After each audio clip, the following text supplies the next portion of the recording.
Hello dear friends, कैसे हैं आप सब दोस्तों।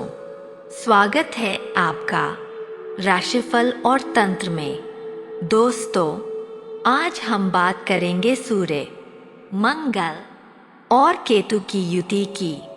चलिए दोस्तों, अब शुरू करते हैं। जब जन्म कुंडली में सूर्य, मंगल और केतु एक ही राशि में और एक ही भाव में हो तो इसे युति कहा जाता है, यानी तीनों ग्रह एक साथ एक ही स्थान पर उपस्थित हो। साथियों, यह युति तब ज्यादा प्रभाव देती है जब ये तीनों ग्रह बहुत पास हो।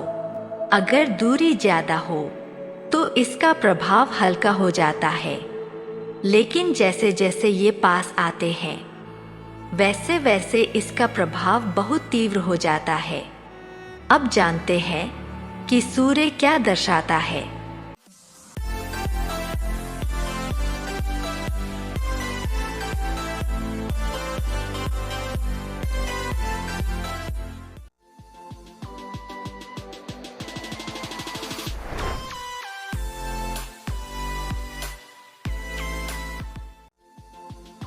दोस्तों, सूर्य पिता, अधिकार, अहंकार, आत्मसम्मान और आत्मा का प्रतिनिधित्व करता है।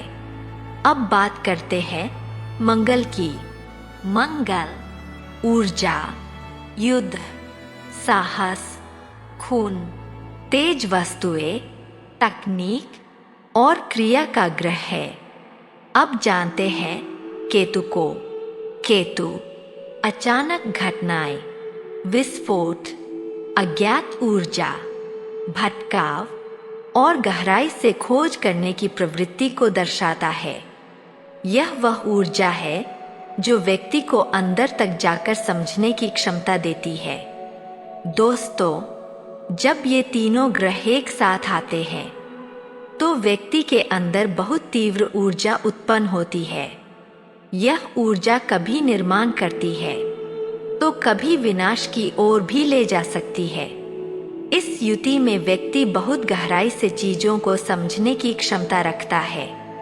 ऐसे लोग शोध करने वाले, गणित, विज्ञान और सर्जरी जैसे क्षेत्रों में बहुत अच्छा कर सकते हैं।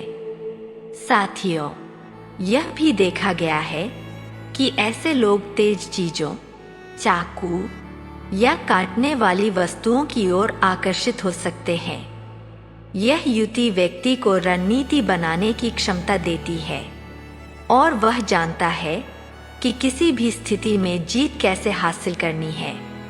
दोस्तों, इस युति में पिता का प्रभाव बहुत गहरा होता है। कई बार बचपन में सख्ती या कठोरता देखने को मिल सकती है। यह भी संभव है कि परिवार में पुरुषों के साथ अधिकार को लेकर टकराव की स्थिति बने, क्योंकि व्यक्ति खुद भी मजबूत व्यक्तित्व रखता है। राधे राधे दोस्तों, स्वागत है आपका राशिफल और तंत्र की रहस्यमय और ज्ञान से भरपूर दुनिया में।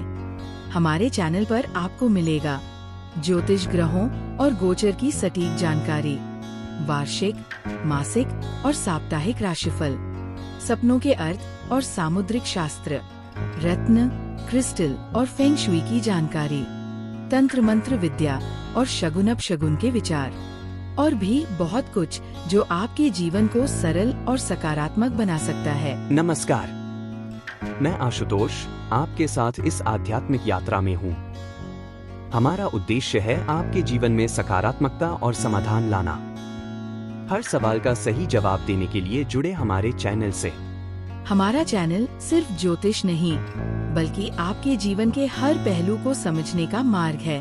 राशिफल और तंत्र को सब्सक्राइब करें और हर दिन नई ऊर्जा और नई जानकारी से जुड़े। साथियों, इस युति में व्यक्ति के अंदर एक छुपा हुआ ज्वालामुखी होता है। जैसे ही उसे अपमान या असम्मान महसूस होता है, वह अचानक प्रतिक्रिया दे सकता है। कई बार ऐसा होता है कि व्यक्ति गुस्से में सोच नहीं पाता और तुरंत कार्य कर देता है। दोस्तों, इस युति में व्यक्ति को सम्मान की बहुत आवश्यकता होती है और वह चाहता है कि लोग उसकी कद्र करें। यह युति व्यक्ति को बहुत मजबूत लेकिन अत्यधिक उग्र भी बना सकती है, इसलिए इसे संतुलित करना बहुत जरूरी होता है। साथियों, कई बार यह युति पिछले जन्म के अधूरे कार्यों को इस जीवन में पूरा करने का संकेत भी देती है। खासकर पिता या भाई से जुड़े मामलों में यह भी देखा गया है कि व्यक्ति के जीवन में यह युति अपने फल तब ज्यादा देती है जब इन ग्रहों का समय चलता है। अन्य समय में जीवन सामान्य भी रह सकता है। दोस्तों, इस युति का प्रभाव पूरी तरह से इस बात पर भी निर्भर करता है कि यह किस राशि, किस भाव और किन अन्य ग्रहों के प्रभाव में है। तो दोस्तों, यह था सूर्य, मंगल और केतु की युति का गहन विश्लेषण। अगर आप जानना चाहते हैं कि यह युति आपकी कुंडली में क्या फल दे रही है, तो हमारे चैनल राशिफल और तंत्र को सब्सक्राइब करें ताकि आने वाले हर ग्रह गोचर, युति और योग की सही जानकारी आपको सबसे पहले मिले। धन्यवाद।